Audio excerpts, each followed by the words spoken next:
오늘 마지막 회를 앞두고 있는 한 드라마가 있습니다. 박혜영 작가의 모두 세상의가 아니라 자신의 무가치함과 싸우고 있다라는 제목의 드라마입니다. 모두 자신의 무가치함과 싸우고 있다. 주인공은 40대 무집남입니다. 돈도 없고 또 친했던 친구들 사이에서는 열등감으로 인해 이미 관계가 깨진 지 오래입니다. 직장도, 돈도, 사람도, 자존감도 없는 그렇게 무가치한 존재로 여겨지는 한 남자에게 영화사 대표가 팩트 폭력을 날립니다. 아마 뒤에서 사람들이 계속 수근수근 거리니까 안 되겠다. 내가 대표로 해서 할 말은 해줘야 되겠다. 이거 내가 해야 되겠다. 라는 거죠. 그래서 영화사 대표가 시원하게 팩트 폭력을 날리니까 그걸 지켜보는 사람들이 속 시원하게 생각합니다. 그런데 이때 이 드라마에 참 인상 깊은 대사 하나가 나옵니다. 주인공이 그 영화사 대표에게 이렇게 말하는 거예요. 내 인생이 왜 네 마음에 들어야 하는데요? 반말이에요? 존댓말이에요? 어쨌든 내 인생이 왜 네 마음에 들어야 하는데요? 이 대사는 세상이 끊임없이 요구하는 기준들, 즉 좋은 고등학교 가야지, 여기 갔으면 이제 이러한 대학 가야지, 야 이래도 좋은 기업에 이왕이면 대기업에 취직해야지, 연봉은 이 정도 받아야지, 이 나이대가 되면은 이런 취미 하나 정도는 있어야 돼 라며 들이미는 세상의 잣대를 향해 던지는 주인공의 아주 통쾌한 반항이었습니다. 자신이 아닌 세상의 무가치한 기준에 억지로 내 삶을 끼워 맞추지 않겠다는 아주 처절한 선언인 것이죠. 우리의 신앙도 마찬가지입니다. 내 삶과 내 인생은 돈과 명예와 성공을 외치는 이 세상의 무가치한 마음에 들기 위해 내가 존재하는 것은 아닙니다. 나를 창조하시고 그리고 나를 위해 십자가 지셔서 용서하시고 그리고 지금도 나를 향한 완벽한 계획을 갖고 계신 그 하나님의 마음에 드는 것이 우리의 인생이어야 합니다. 그렇다고 해서 하나님이 창조하신 이 세상 자체가 무가치하다는 뜻은 아닙니다. 우리가 싸워야 할 세상의 무가치함이란 하나님의 뜻과 반대되는 세상의 부패된 문화, 그리고 세속적인 흐름, 이기적인 풍조와 대세를 말합니다. 오늘 본문에 등장하는 청년 다니엘과 세 친구는요, 이 거대한 세상의 무가치함과 싸워서 승리했던 이들입니다. 오늘 말씀을 통해 이 치열한 세상 속에서 우리는 어떻게 뜻을 정하고 그리고 싸워야 할지 함께 결단을 갖는 시간이 되기를 원합니다. 첫 번째로 우리는 최선을 다해서 세상으로 들어가야 합니다. 우리는 최선을 다해서 세상으로 들어가야 합니다. 우리 1절과 2절, 다니엘 1장 1절과 2절 두 절을 같이 한번 읽어보겠습니다. 유다왕 여호야김이 다스린 지 3년이 되는 해에 바벨론 왕 느부갓네살이 예루살렘에 이르러 성을 에워쌌더니 주께서 유다왕 여호야김과 하나님의 전 그릇 얼마를 그의 손에 넘기심에 그가 그것을 가지고 신할 땅 자기 신들의 신전에 가져다가 그 신들의 보물창고에 두었더라. 아멘. 유다 왕국이 멸망하게 됩니다.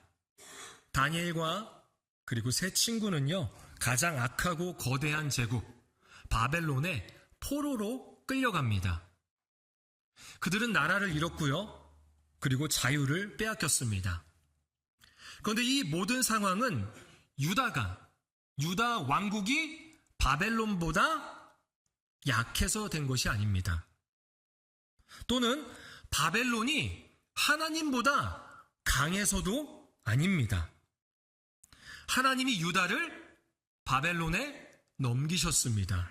2절 말씀을 말하고 있죠. 주께서 그의 손에 넘기심에, 하나님께서 바벨론 왕 느부갓네살에게 유다 왕국을 넘기시고 또 성전에 있는 성물들까지도 넘기게 하셨습니다. 하나님이 하셨다라는 거죠. 바벨론의 포로가 되는 이 끔찍한 현실이 우연히 일어난 것도 아니고 능력이나 무기 또는 돈이 없어서도 아닙니다. 다 하나님의 계획하심입니다. 그래서 다니엘과 세 친구는 포로로 끌려가고 또 선택되어 왕실의 사람으로 교육받는 것에 대해서 거부하거나 또는 거절하지 않습니다. 대항하지 않습니다. 그대로 받아들입니다. 뿐만 아닙니다. 본문 7절 말씀 같이 한번 읽어보겠습니다. 7절입니다. 환관장이 그들의 이름을 고쳐 다니엘을 벨드사살이라 하고 하나냐는 사드락이라 하고 미사엘은 메삭이라 하고 아사랴는 아벳느고라 하였더라. 포로이며 왕실의 교육을 받게 된 다니엘과 세 친구들은요, 그들의 가장 중요한 정체성, 그 이름마저 빼앗겨버립니다. 그 이름의 뜻들 한번 볼까요? 이렇습니다. 다니엘의 뜻은요, 하나님이 판단하신다예요. 그런데 강제로 계명을 당하게 되죠. 벨드사살입니다. 벨드사살의 뜻은 벨이 생명을 보호한다입니다. 여호와께서 은혜로우시다라는 뜻의 하나냐는요, 이쿠의 명령이라는 사드락으로 이름이 바뀌고요. 누가 하나님이신가? 라는 미사엘은요, 누가, 무엇이 이쿠인가? 아쿠입니다. 죄송합니다. 아쿠인가? 라는 메삭으로 바뀝니다. 또 여호와께서 도우신다라는 아사랴는요, 느보를 섬기는 자, 그래서 아벳느고라고 하는데요. 원래는 아벳느보였습니다. 근데 아벳느고가 되죠. 그러면서 결국은 다 보면은 하나님의 이름은 싹 빠지고 이방 우상의 이름이 박히는 수치스러운 계명을 당하게 된다는 거죠. 그런데 이상합니다. 성경 어디를 보아도요, 다니엘과 세 친구들이요, 이름을 바꾸는 것을 거부하거나 반항하거나 또는 단식 투쟁하는 것을 볼 수 없습니다. 왜일까요? 다 하나님의 계획하심이기 때문입니다. 그들은 자신이 바벨론의 포로가 된 것, 그리고 이방 땅에 끌려와서 살게 된 이 모든 현실이 하나님의 계획이며 하나님의 일하심임을 믿음으로 고백하는 것입니다. 믿음으로 인정했기 때문에 저항하지 않는 거예요. 그래서 그들은 세상이라고 말하는 바벨론을 등지고 삶 속으로 숨어든 것이 아니라 오히려 바벨론 왕궁에서 학문 연구에 최선을 다해서 몰두하며 그렇게 세상 깊숙한 곳으로 당당하게 들어갔습니다. 이것이 오늘날 우리에게 필요한 태도입니다. 그리스도인은 교회의 온실 속에만 머무는 사람들이 아닙니다. 공부, 취업, 직장생활, 사회 모임이라는 바벨론 한복판에 들어가서 최선을 다해 실력을 기르고 또 세상에서 최선을 다해 살아가야 합니다. 김동호 목사님의 날기새라는 묵상집이 있습니다. 힘든 세상에서 천국 살기라는 이 책에 보면은 이러한 내용이 실려져 있습니다. 전에는 사람들이 교회를 잘 안 다녔잖아요. 오래전에요. 오래전에는 사람들이 교회를 잘 안 다녔어도요, 교회 다니는 사람들에 대한 신뢰도가 있었어요. 그래서 사람들이 말합니다. 저 사장님, 저 예수 믿는 사람이에요. 저 집사예요. 저 어느 교회 권사예요, 권사. 저 어느 교회 장로예요. 저 목사입니다. 라고 하면 사람들이 이렇게 생각했어요. 이 사람 정직하겠네. 교만하지 않겠어. 저 사람을 상대하면, 저 사람과 거래하면 손해보지 않겠어. 사기당하지 않겠어. 라는 무언의 신뢰가 있었어요. 기억나시나요? 그런 때가 있었습니다. 하나님을 믿지 않는 사람, 이방인들에게도 통하는 그러한 선한 증거들이 우리의 믿음의 선배들에게는 있었습니다. 그것이 미신 가득하고 하나님을 믿기 어려웠던 이 땅에 복음의 씨가 떨어지고 또 뿌리를 내리고 기독교 국가라고 할 만큼 그리스도인이 많게 되는 그런 많은 나라가 되는 원동력이 됐다는 거죠. 그러면서 김동호 목사님이 이렇게 글을 이어갑니다. 그런데 요즘 우리는 이런 것을 잃었다. 우리가 자꾸 실수하니까 예수 믿는다고 하면서 세상 사람과 똑같네 라는 말을 듣는다. 아니, 이젠 그런 소리도 못 듣는다. 믿는 것들이 더해 라고 한다. 실제로 예수 믿는다고 하면 상대하지 않으려고 한다. 한 번은 어느 중매인이요, 중매하면서 남자가 교회 다니는 사람이라고 하니까 보지도 않았다고 합니다. 예수 믿는 사람과는 상종하기 싫다고, 그런 일들이 지금 비일비재하다는 거죠. 우리는 세상에 들어가야 합니다. 그런데 세상과 똑같이 사는 게 아닙니다. 세상 깊이 들어가 하나님의 말씀대로 살아야 합니다. 어두워지고 또 썩어지는 것을 모르는 이 세상 속에 들어가 빛과 소금의 역할을 감당하는 하나님의 백성이 되기를 축복합니다. 그렇게 우리는 세상 속으로 들어가야 합니다. 그러나 세상 속에 들어가는 것과 세상에 동화되는 것은 완전히 다릅니다. 세상에 들어가는 것과 세상에 동화되는 것은 완전히 다릅니다. 두 번째로는 우리는 뜻을 정하여 세상의 무가치함과 싸워야 합니다. 8절 말씀, 본문 8절입니다. 같이 읽어보겠습니다. 다니엘은 뜻을 정하여 왕의 음식과 그가 마시는 포도주로 자기를 더럽히지 아니하리라 하고 자기를 더럽히지 아니하도록 환관장에게 구하니. 왕궁에서 엘리트 교육을 받고 있던 다니엘과 세 친구에게 엄청난 혜택이 주어집니다. 왕이 먹는 최고급 진미와 포도주가 매일 배급된 것입니다. 왕의 음식이 배급됐다는 것은요, 왕이 사랑한다는 거예요. 친애한다는 거예요. 아낀다는 거예요. 그래서 내 사람으로 만들고 싶다는 거예요. 왕의 사람으로. 그런데 이 식탁에는 율법이 엄격히 금지한 부정한 음식들이 있습니다. 특히 고기 같은 경우가 그런데요. 당시의 고기 같은 경우는요, 신전에서 제사를 드리고 나서 유통이 됐습니다. 그러니까 우상의 제물이라는 것이죠. 바벨론 왕이 제공하는 음식을 거부해야 될까요? 아니면 먹어야 될까요? 음식을 거부한다는 것은 곧 죽음을 의미합니다. 게다가 이들은요, 포로입니다. 왕의 음식을 거부하고 율법에 맞는 음식을 따로 준비해달라는 요청을 할 수가 없어요.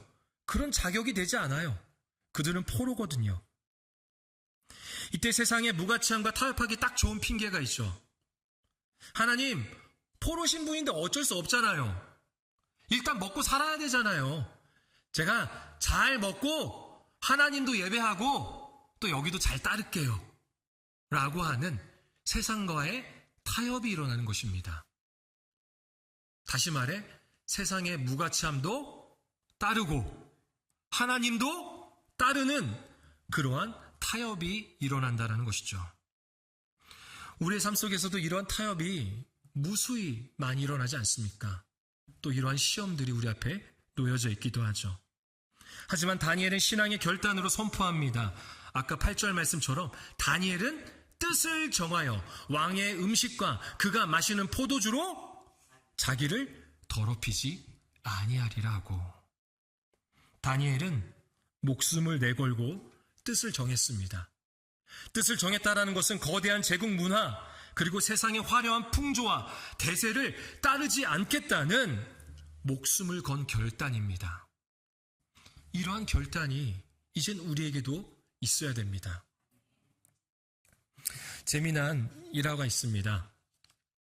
청소년 자녀를 키우는 한 엄마가요, 아이가 학교에 갔다가 학원까지 마치고 이제 집에 들어왔습니다. 그리고 그 아이에게 이렇게 묻습니다. 오늘 학교에서 뭐 했어? 아이가 뭐라고 대답할까요? 청소년들은요, 그렇게 친절하게 대답을 안 해줘요. 잘 아시죠? 아이는 이렇게 대답합니다. 몰라. 학원 숙제는 다 했어? 몰라. 엄마는 답답하고 화가 납니다. 다시 묻습니다. 그래서 도대체 넌 아는 게 뭐니? 그러자 아이가 뭐라고 대답해요? 잘 아시네요. 몰라! 라는 거죠. 우리 아이들은 바벨론의 느부갓네살 왕 같은 엄마의 공격과 간섭을요, 본능적으로 막아냅니다. 잘 방어해요. 몰라! 라는 거죠. 물론 부모로서는 참 속이 터지는 일입니다. 하지만 사실 우리 자녀들이 이러한 방어 기제를 갖고 있다는 것은 영적인 싸움터에서도 좋은 무기가 될 수 있습니다.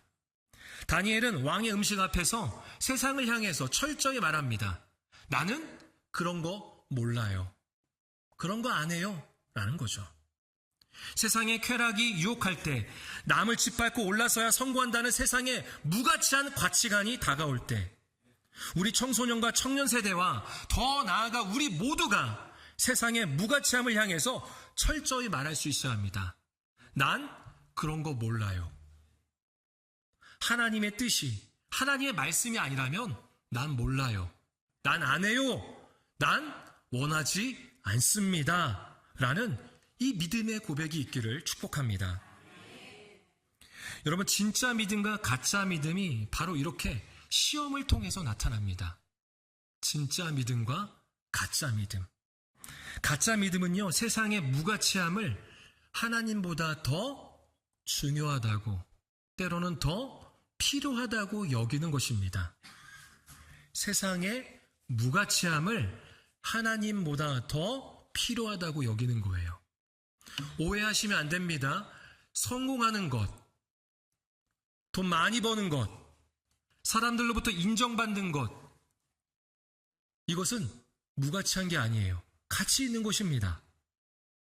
가치 있는 것들입니다. 하지만 이것들로 나를 증명하려고 하는 생각과 행동, 그래서 이것들이 하나님의 뜻보다, 하나님의 말씀보다 더 중요하다고 여기는 그 마음이 바로 세상의 무가치함입니다. 그런데 세상의 무가치함을 얻지 못하거나 내 뜻대로 안 되면요, 하나님께 화를 내기도 하고요, 때로는 교회를 떠나가기도 합니다. 그것은 시험이 어려워서가 아니라 애초에 내 믿음이 가짜였기 때문입니다. 여러분, 혹시 누군가가 명품을 선물해 줬어요? 명품 티셔츠를 선물해 줬다고 생각해 보세요. 그런데 그 티셔츠가 실수로 이렇게 올이 끊어져 가지고 망가진 거예요. 명품이잖아요. 그럼 어떻게 할까요? 백화점이나 또는 매장에 가서 AS를 받습니다. 갈 때 쭈뼛쭈뼛 가나요? 아니죠. 명품이잖아요. 당당하게 가요. 그런데 알고 봤더니 짤퉁인 거예요. 얼마나 창피할까요? 가짜 믿음이 그런 거예요. 지금 이 자리에서 예배하는 것은요, 다 똑같이 보여요. 제가 보기에도 다 똑같이 보입니다. 그런데 시험이 다가오는 순간 우리의 믿음이 가짜인지 진짜인지가 증명이 됩니다. 그때 우리는 정말 창피하거나 아니면 당당하게 뜻을 정해서 세상의 무가치함과 싸우거나 우리는 선택할 수 있어야 합니다. 진짜 믿음은 세상의 무가치함과 싸우는 결단을 내립니다. 나는 하나님이 아니고서는 이 거대한 세상을 이길 수 없다. 하나님 없이는 내 인생은 아무런 가치가 없다. 라는 철저한 고백입니다. 여러분, 내가 믿습니다. 주실 줄 믿습니다. 주문을 외운다고 믿음이 생기는 게 아닙니다. 이 치열한 싸움터에서 한결같이 나와 함께 하시고 그리고 나에게 은혜와 긍휼을 베푸시는 하나님을 신뢰하며 결단할 때 진짜 믿음이 우리 안에서 나타나는 거예요. 세상의 무가치함과 싸우는 진짜 믿음의 성도가 되시기를 소망합니다. 말씀을 맺겠습니다. 우리의 신앙은 이 자리, 여기 예배당 안에 갇혀 있어서는 안 됩니다.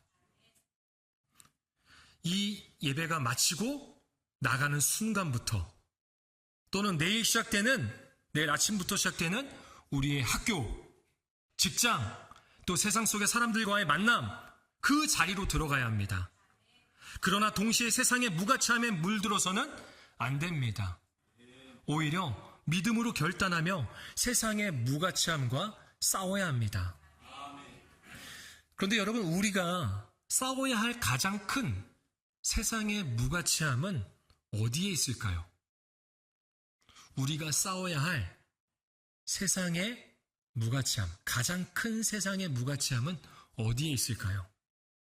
사실 세상이 우리를 타락시키는 것 같지만 가만히 들여다보면 세상의 그 헛된 것들을 그토록 갈망하는, 열망하는, 원하고 있는 다름 아닌 내 안에 나라는 거죠.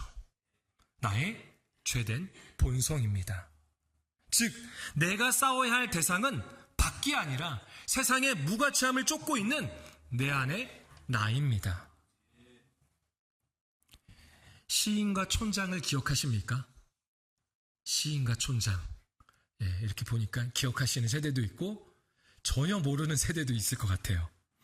시인과 촌장의 하덕규 씨는 목사님이 되셨거든요.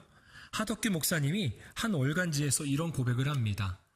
하 목사님이 젊은 시절 대마초와 깊은 방황, 그리고 정신적 고통 속에서 죽음의 문턱까지 갔다고 합니다. 그러다 1985년 누님의 권유로 인해서 송구영신 예배, 12월 31일 밤에 하는 송구영신 예배에 참석합니다. 안내하는 분의 밝은 표정을 보면서 와, 저런 얼굴도 있구나 라는 것을 느꼈다고 합니다. 또 들어갈 때 예전에는 송구영신 예배하면 이렇게 초를 나눠줬어요. 그래서 촛불 예배를 드렸거든요. 그래서 나눠주는 초를 받고 촛불이 가득한 예배당에 들어가는 순간 여기가 집이다. 여기가 집이다라는 마음의 음성이 들렸다고 합니다.